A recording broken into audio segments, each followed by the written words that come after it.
On this episode of the Dr. Kumar Discovery, should we replace an older man's hormones with those of a younger man? As men age, total testosterone declines by about 1.3% per year, starting in the 30s. At the same time, SHBG rises about 2% per year. That combination means the pool of free, usable testosterone shrinks by 2 to 3% per year. Now you might think, wait, estrogen's a woman's hormone. But in men, estradiol is critical. It maintains bone, brain function, fat distribution, and even libido. Without enough estradiol, a man's sex drive drops off dramatically. Think of a young man in his 20s who might want sex with his partner multiple times a day, compared to a man in his 60s who's content with once a week, or less frequently. That's the difference testosterone makes. So as belly fat builds, more of your already declining testosterone gets converted to estrogen. The result is a self-reinforcing loop of lower testosterone, higher estrogen, more fat, and worsening hypogonadism. My name is Dr. Ravi Kumar. I'm a neurosurgeon in search of the causes of human illness and the solutions that help us heal and thrive. I want you to join me on a journey of discovery as I turn over every stone in search of the roots of disease and the mysteries of our resilience. The human body is a mysterious and miraculous machine with an amazing ability to self-heal. Let us question everything and discover our true potentials. Welcome to the Dr. Kumar Discovery. Welcome to the Dr. Kumar Discovery Podcast. My name is Dr. Ravi Kumar. I'm a board-certified neurosurgeon and assistant professor at UNC. Today, we're going to talk about male hormone optimization. And that conversation largely centers around testosterone, the primary sex hormone that makes a man a man.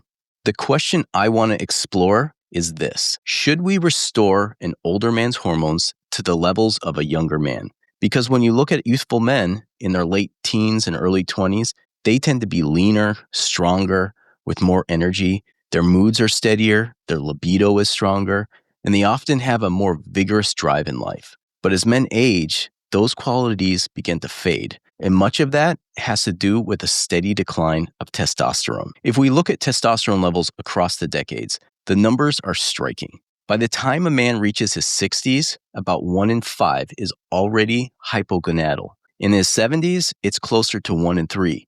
And by the time you get to your 80s, half of all men fall into that category. Now, what does hypogonadal mean?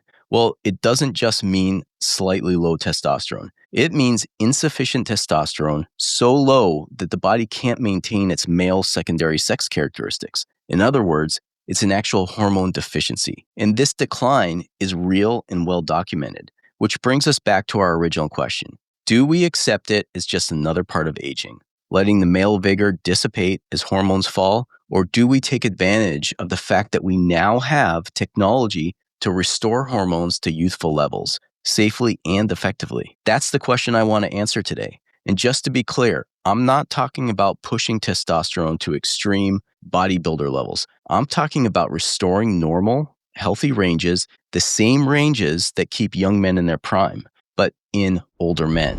So before we jump in, a quick disclaimer. I'm a medical doctor, but I'm not your doctor. This show is for informational purposes only. It's not intended to diagnose or treat any medical conditions. What I share here is meant to empower you with clear, unbiased information that helps you think more clearly about your health. You can take that knowledge and work with your own healthcare provider to figure out the right solutions for you. And just so it's clear, this podcast is separate from my role as assistant professor at UNC.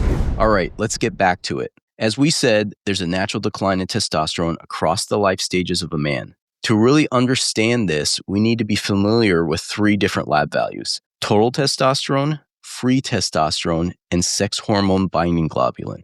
It's often called SHBG. Total testosterone is the overall amount of testosterone circulating in your bloodstream. Some of it's bound to proteins and some of it's free. Free testosterone is the unbound portion, the fraction that can actually enter cells and do biological work. Then we have SHBG. This is one of the proteins that binds testosterone and keeps it from being biologically active. Think of it as a braking system, making sure testosterone doesn't run too high. Now let's set a baseline by looking at young men, those in their late teens to late 30s. Large studies show that median total testosterone in men aged 19 to 39 is around 531 nanograms per deciliter. That's a good benchmark. And I would say the healthiest range in this cohort is anywhere from the 50th to the 90th percentile, which puts us at around 500 to 900 nanograms per deciliter. In young men, the median free testosterone is around 190 picograms per milliliter, with the 50th to 90th percentile ranging up to 274 picograms per milliliter.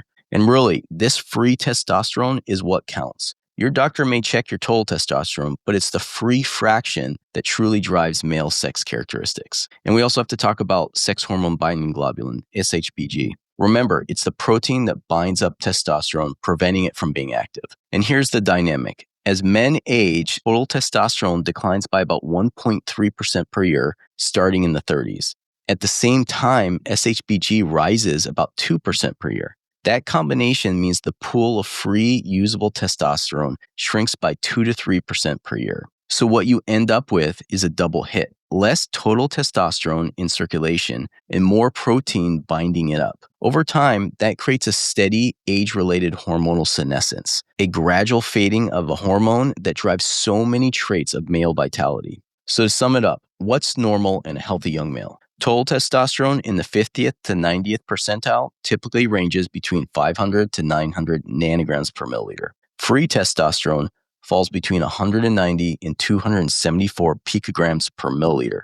And SHBG usually sits in the 25 to 35 nanomole per liter range, the sweet spot where optimal free testosterone can still circulate and do its work. Now that we know the normal levels in a younger man, let's define what testosterone actually does. We all know it's a male hormone, but how is it really working inside the body? Testosterone is essentially a messenger. It's a fat-soluble compound made from cholesterol, the backbone of every steroid hormone, and it's produced in the testes, and then used both locally and throughout the body. Once in circulation, testosterone slips into cells and binds to something called androgen receptor, which sits inside the nucleus. Think of the receptor as a switch. When testosterone flips it on, specific genes are activated to build and repair. That's why we call testosterone and its derivatives anabolic steroids. Anabolism means building up, muscle, bone, red blood cells, tissue. Catabolism is the opposite, the breaking down and recycling of the body.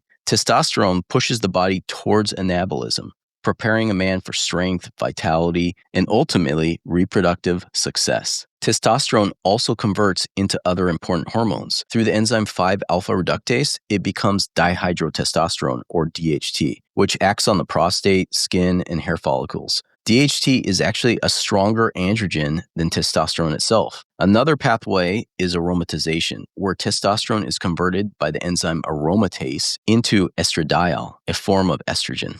Now you might think, wait, estrogen's a woman's hormone, but in men, estradiol is critical. It maintains bone, brain function, fat distribution, and even libido. Without enough estradiol, a man's sex drive drops off dramatically. So testosterone, DHT, and estradiol form an ecosystem. They sit under the same hormonal umbrella and need to be in balance, something that usually holds true in younger men. So now that we know testosterone declines with age, we know the healthy levels of a younger man, and we know how testosterone works biochemically, the next question is, so what? Maybe this is just part of aging, and maybe we should just let it happen.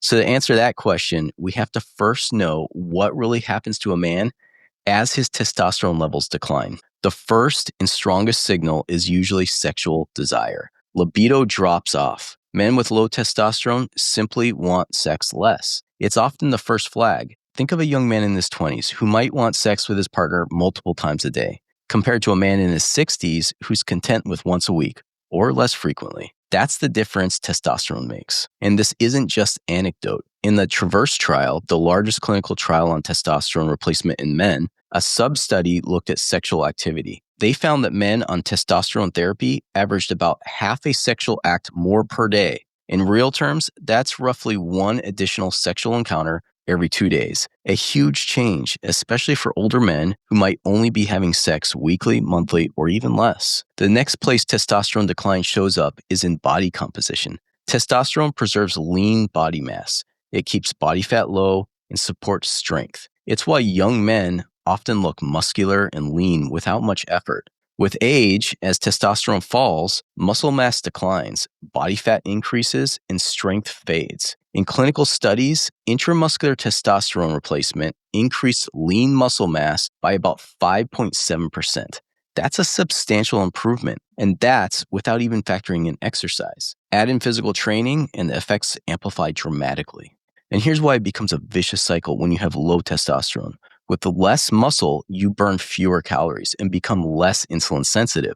That means glucose isn't handled as well, and it gets stored as belly fat. And belly fat isn't just passive storage, it's hormonally active. Fat tissue has high aromatase activity, which converts testosterone into estradiol. So as belly fat builds, more of your already declining testosterone gets converted to estrogen.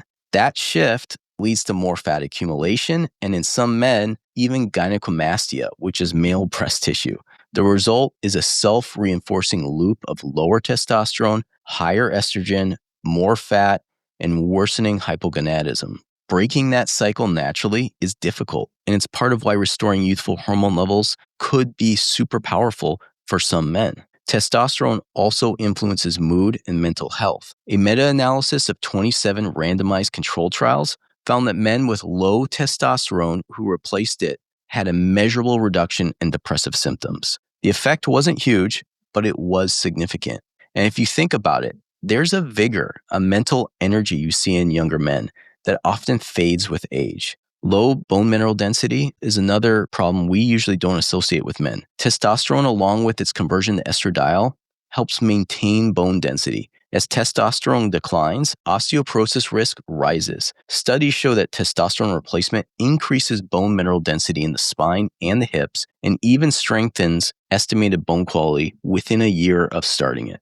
Anemia is another underappreciated consequence. Normally, men maintain higher hemoglobin and hematocrit than women, partly due to testosterone's anabolic signals, which tell the bone marrow to make more red blood cells. When testosterone falls, anemia can develop. Replacement therapy has been shown to correct this, raising hemoglobin levels, which improves oxygen delivery and energy. Finally, testosterone has an important link to metabolism. One measure of insulin sensitivity, called HOMA-IR, improves by about 15% in men on testosterone replacement therapy. That's significant for anyone struggling with metabolic syndrome.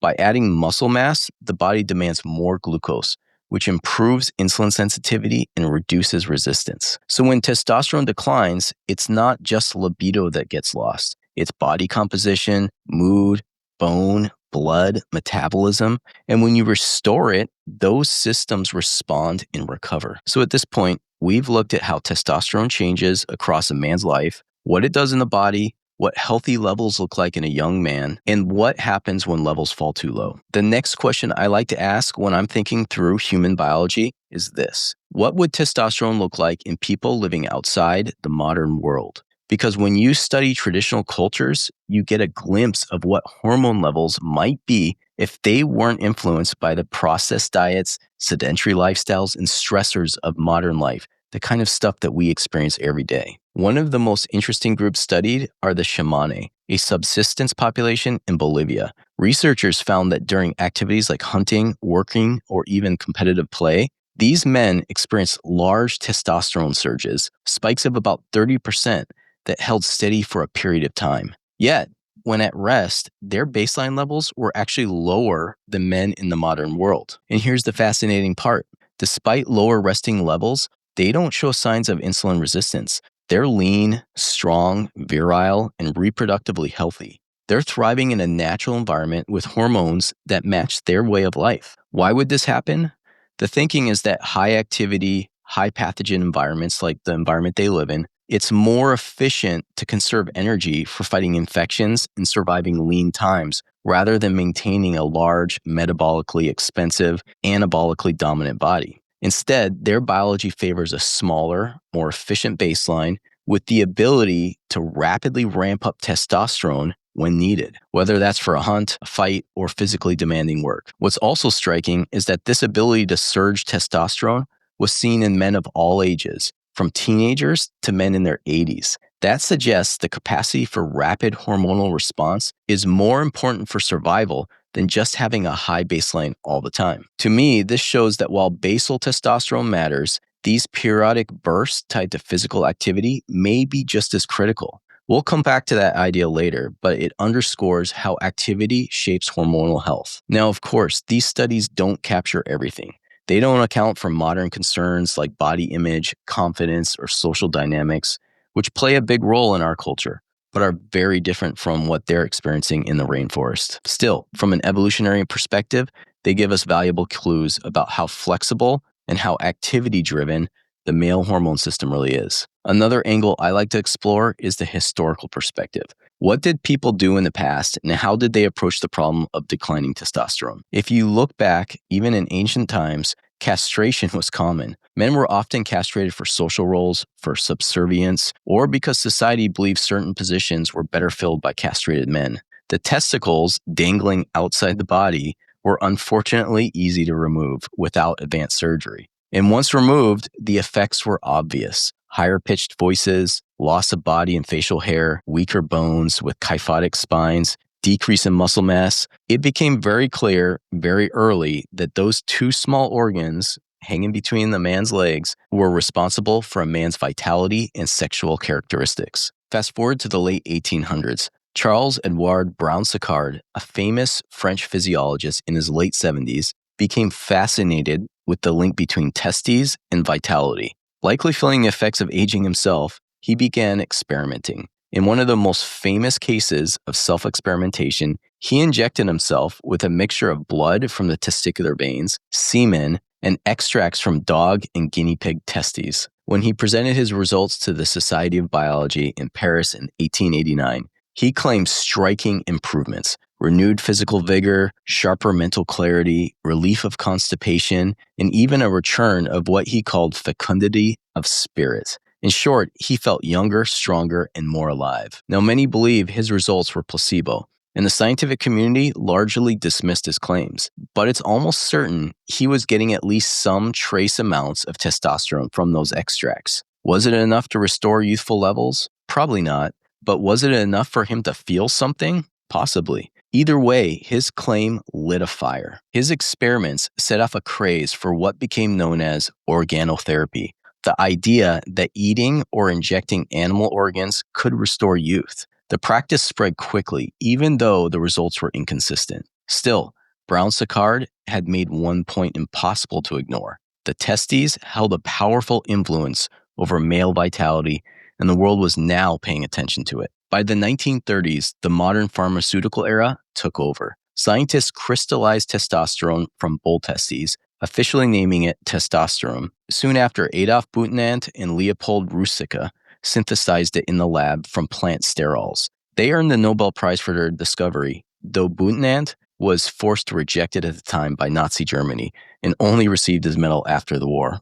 The first usable form for therapy was testosterone propionate, introduced in 1937. It was short-acting, leading to peaks and valleys that made consistent replacement difficult. In the 1950s, testosterone enanthate arrived, offering a longer half-life and steadier levels. Very quickly, athletes began experimenting with testosterone and related androgens. And by the late 1950s, methandrostenolone, also called Dianabol, was developed, fueling the performance enhancement movement. Of course, misuse followed, with bodybuilders pushing doses to extreme levels.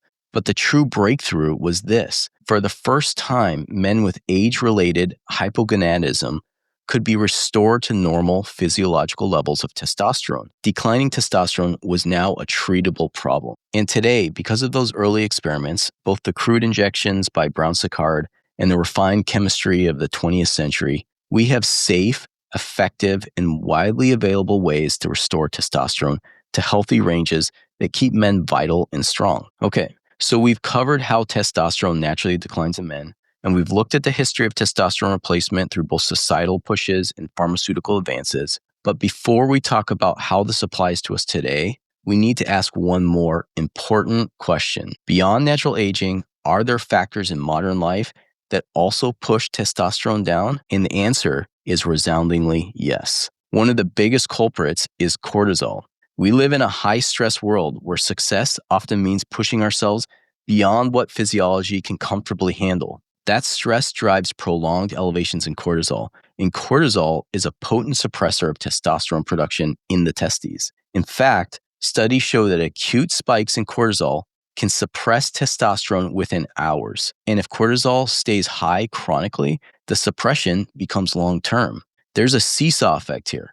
When cortisol goes up, testosterone goes down. And when testosterone is in a healthy range, your cortisol release during stressful situations is tempered. So if testosterone is low, men actually feel stress more acutely because they don't have the hormonal buffer that normally blunts cortisol. Sleep is another huge factor. Chronic sleep problems are everywhere in our society. And when sleep quality or quantity drops, testosterone follows. Just 1 week of sleeping 5 hours per night has been shown to cut daytime testosterone by 10 to 15% in healthy young men. Add obstructive sleep apnea into the mix, something many people have but don't know about, and the entire testosterone axis sputters. There's also an important caveat here. Untreated sleep apnea can actually get worse on testosterone replacement therapy. So it's something that must be screened for before starting testosterone. Obesity and metabolic syndrome are also major drivers. Fat mass, especially visceral fat, which is around your organs, is one of the quietest but strongest testosterone suppressors. As soon as a man starts losing belly fat, his testosterone axis often wakes up. Bariatric surgery studies show this clearly. As patients lose weight, testosterone normalizes. Medications are another piece of the picture. Opioids are the most notorious. About 63% of men on chronic opioids are hypogonadal. Opioids suppress the hypothalamus, lowering gonadotropin-releasing hormone, which then reduces luteinizing hormone and testicular testosterone production. Other drugs can also blunt testosterone, including glucocorticoids, ketoconazole, spironolactone, cimetidine, certain antipsychotics, and of course, heavy alcohol consumption. Alcohol is essentially a fungal drug, and in excess, it consistently lowers testosterone, often leading to gynecomastia, which is enlarged breasts in a man, and weight gain. Micronutrient deficiencies are another modern problem. Zinc deficiency is widespread. About 2 billion people worldwide are affected. Restricting zinc for just 20 weeks can crater testosterone, while repletion doubles testosterone levels in deficient men. Magnesium also plays a role. Randomized controlled trials show that supplementation increased both total and free testosterone. And boron, though rarely discussed, is fascinating. In one clinical trial, 10 milligrams of boron per day raised testosterone, lowered SHBG, and slightly reduced estradiol. And then there's vitamin D, which is essential for hormonal health. In overweight men, vitamin D supplementation significantly increased both total and free testosterone. Finally, overtraining is another hidden cause. Chronic endurance athletes often have persistently low testosterone because of extreme stress and energy deficiency. Their bodies simply don't have enough resources to support normal hormone production, and that shows up as low testosterone in men. So when you put it all together, modern life compounds the natural decline of testosterone. Stress, poor sleep, excess weight, medications, alcohol, nutrient deficiencies, and overtraining all push levels lower. The good news is that many of these are low-hanging fruit. Reduce stress, prioritize 7 to 8 hours of sleep, get sleep apnea under control, lose 5 to 10% body weight if you're overweight, replete deficiencies like zinc, magnesium, boron, or vitamin D, and avoid drugs and alcohol that directly suppress testosterone. These are all easy levers to push, and they're things that you should do if they're present in your life. So now that we've talked about the factors that drag testosterone down, let's flip it around. What about the things that can actually increase testosterone naturally? Because there are levers we can pull, things that fit with our biology and promote a more anabolic state in a man. The first and most reliable is resistance training. Lifting weights gives your testosterone system a real push. After heavy lifting, testosterone rises 20 to 25% in the immediate post-workout phase. Now, this doesn't necessarily raise your resting testosterone levels, but it's very much like what we saw in the Shamani studies. Their resting levels were lower, but activity produced big bursts in testosterone. And those bursts mattered. They translated into more lean mass, less fat mass, and greater strength. All signs of a hormonally healthy male. So how should you train? The research suggests lifting 3 to 4 times per week using heavy weights, higher volume sets, and short rest periods. But you also need to feel your body. Anabolism requires energy. If you are in a calorie deficit, you won't see the same hormonal responses. Sleep is another huge lever we can pull. We know that 1 week of 5 hours per night can cut testosterone 10 to 15% in healthy young men. And if you add untreated sleep apnea into the mix, it's even worse.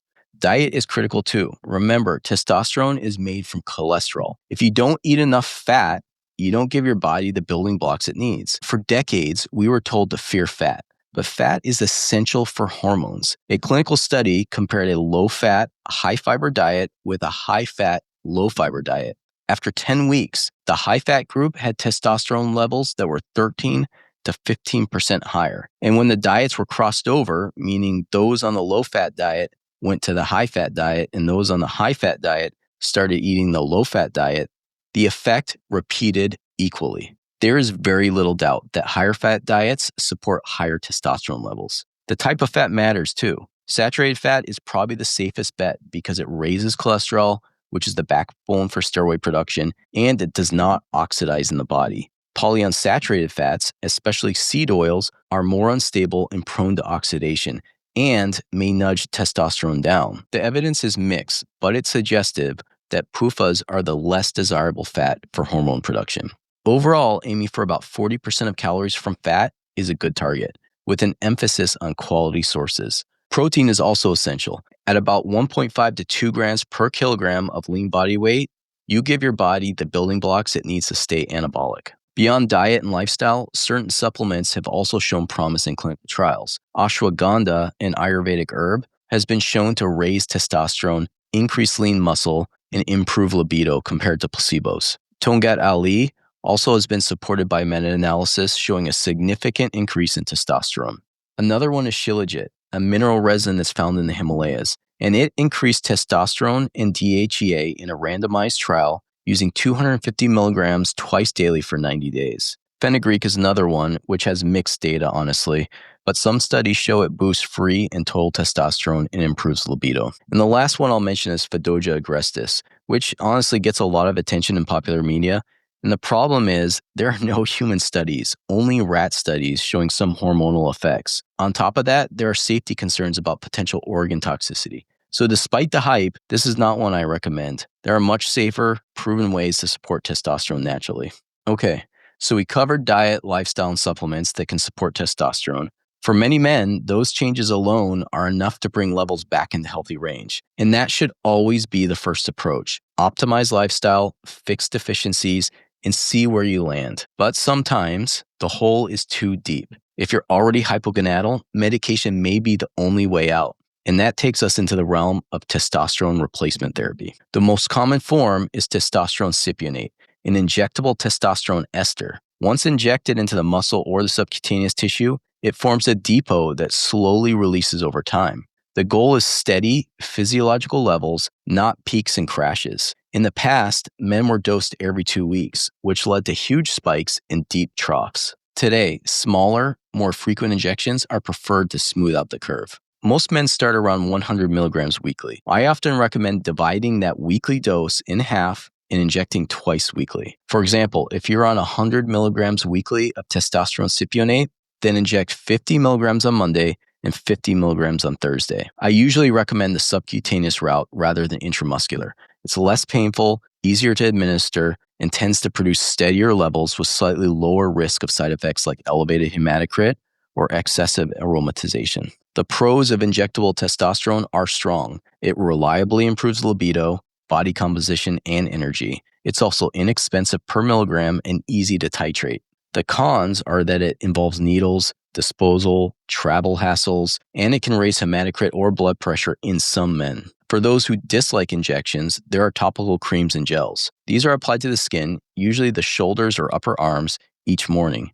It's allowed to dry first before getting dressed. The main risk is accidental transfer to partners or children, which can cause androgenic effects. So treated skin should always be covered. The benefit is stable daily levels and a lower risk of elevated hematocrit compared to injections. And here I would say that one thing that's important to note is that when you take testosterone exogenously, your brain senses rising estrogen from aromatization and shuts down gonadotropin-releasing hormone, then LH, and finally testicular testosterone and sperm production. In other words, your testicles stop working. This leads to infertility while on therapy and often smaller testicular size. The effect is reversible, but it's something every man should know before starting. For men who want to preserve fertility, there are alternatives. Enclomiphene is a SERM, which stands for Selective Estrogen Receptor Modulator, and this blocks estrogen's negative feedback at the hypothalamus in the brain.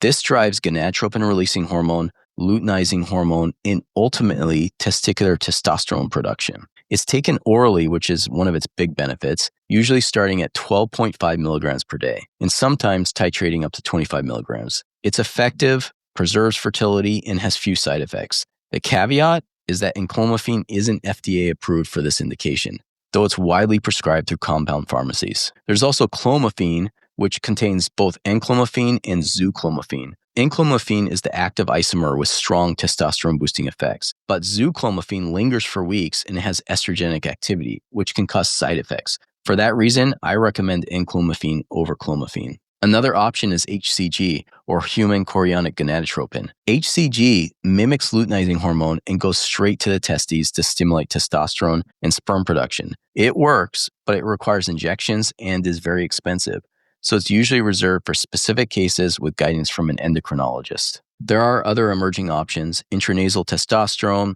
long-acting injectables that last up to 10 weeks, pellets, but none are as well established as injections, gels, or enclomiphene. And one last category to mention here are aromatase inhibitors, like anastrozole. These block the conversion of testosterone to estrogen. They can be useful if estrogen side effects develop, things like gynecomastia, which is enlarged breasts in a man, nipple tenderness, emotional swings, or loss of libido. But estrogen is vital for male health. Too little estrogen harms libido, cardiovascular health, brain function. So aromatase inhibitors should only be used when both symptoms and labs point to excess estrogen, and even then at very low doses, such as a quarter or a half a milligram once per week. So those are the main options for testosterone replacement. Injections remain the gold standard for effectiveness. Creams offer convenience with fewer red blood cell complications, and enclomiphene or HCG are good alternatives when fertility needs to be preserved. So what about side effects? We've talked a lot about the benefits of testosterone replacement, but what are the potential downsides? One of the main issues is an increase in hemoglobin and hematocrit. Testosterone stimulates erythropoietin, the same hormone that cyclists have famously used to boost their red blood cell counts. More red blood cells means more oxygen delivery and better cycling performance. But in the setting of testosterone replacement therapy, if hematocrit gets too high, the blood becomes thicker and more prone to clotting. In that case, phlebotomy, which is a simple blood draw, may be needed to reduce the risk of vascular complications. One way to minimize this risk is to split injections into smaller, more frequent doses, which smooths out the peaks and reduces your chance of stimulating erythropoietin. Blood pressure is another thing to monitor. Studies show that testosterone therapy raises systolic blood pressure by 3.9 millimeters of mercury and diastolic blood pressure by 1.5 millimeters of mercury. Not dramatic, but it's worth keeping an eye on. And what about the heart? The largest study to date, the TRAVERSE trial, followed over 5,000 men with hypogonadism and cardiovascular risk. The trial found no increase in major cardiac events like heart attacks or strokes with testosterone therapy. There were slightly higher rates of atrial fibrillation, pulmonary embolism, acute kidney injury, all likely related to changes in blood thickness and hemodynamics, but the risks were relatively low. Prostate health also needs attention. Because testosterone converts to dihydrotestosterone, it can stimulate prostate growth and nudge PSA levels upward. But importantly, studies have not shown an increased risk of high-grade prostate cancer compared to placebo. Still, PSA, prostate serum antigen, should be monitored regularly. Behavioral changes are sometimes raised as a concern as well, but at physiological replacement levels, mood generally improves rather than destabilizes. The roid rage stereotype comes from super physiological dosing, not replacement therapy. Other possible side effects include acne, hair loss in men genetically predisposed to balding, fluid retention, gynecomastia if too much testosterone is converted to estradiol. Sleep apnea can worsen if untreated, which is why screening is important before starting therapy. And as we've discussed, exogenous testosterone suppresses natural sperm and testosterone production, leading to reduced fertility. That's not the case with alternatives like enclomiphene or HCG, which preserve fertility. So yes, there are potential side effects, but most are predictable, monitorable, and manageable with the right dosing and follow-up. And before we wrap up, I want to touch on super physiological dosing because a lot of people hear all the benefits of testosterone and think, well, if a physiological dose helps, why not take a lot more? Why not try to become a raging bull of a man with massive muscles, no body fat, and veins popping out everywhere? And that's exactly what you see in men who take huge doses. Their trapezius muscles are touching their ears, their arms can't rest at their sides, and their heads look like their temporalis muscles are about to burst out. That look doesn't happen naturally. And the truth is, at that point, you're not getting benefits. You're actually stacking risks. Some of those changes are even irreversible. High-dose steroids affect nearly every organ system. The heart remodels, the left ventricle thickens and pumps less efficiently, lipids shift in the wrong direction, HDL drops and LDL rises, and the arteries become more atherosclerotic. Atrial fibrillation becomes more common, the kidneys take damage, often showing chronic injury, blood gets thicker, hematocrit rises, and clot risk goes up dramatically. Meanwhile, the brain's hormone axis shuts down completely, the testes atrophy, sperm production collapses, and erectile dysfunction and low libido become common. The cruel irony is that these men who look like they're at the peak of virility often can't even get an erection. And if they start young, they may destroy their fertility permanently, sometimes needing enclomiphene or HCG just to attempt a restart. So while society may admire the oversized physiques of famous bodybuilders or influencers, that comes at a steep cost. It's a form of body dysmorphia, pushing the body into unnatural, drug-fueled states that are unhealthy and unsustainable. When I talk about testosterone replacement, I'm not talking about that. I'm talking about restoring men to normal physiological range of healthy young adults. Superphysiological dosing does no one any favors. So in summary, let's go back to the original question. Should we replace an older man's hormones with those of a younger man? Should we replicate the biology of youth in later life? The answer is, it depends. If you're content with the natural course of aging, there's nothing wrong with that. Biology has a rhythm. We grow, we blossom, we reproduce, and eventually we hand off the continuation of our lineage to the next generation. There's a certain beauty in that cycle, and embracing it is perfectly fine. But should you still optimize diet and lifestyle at any age? Absolutely.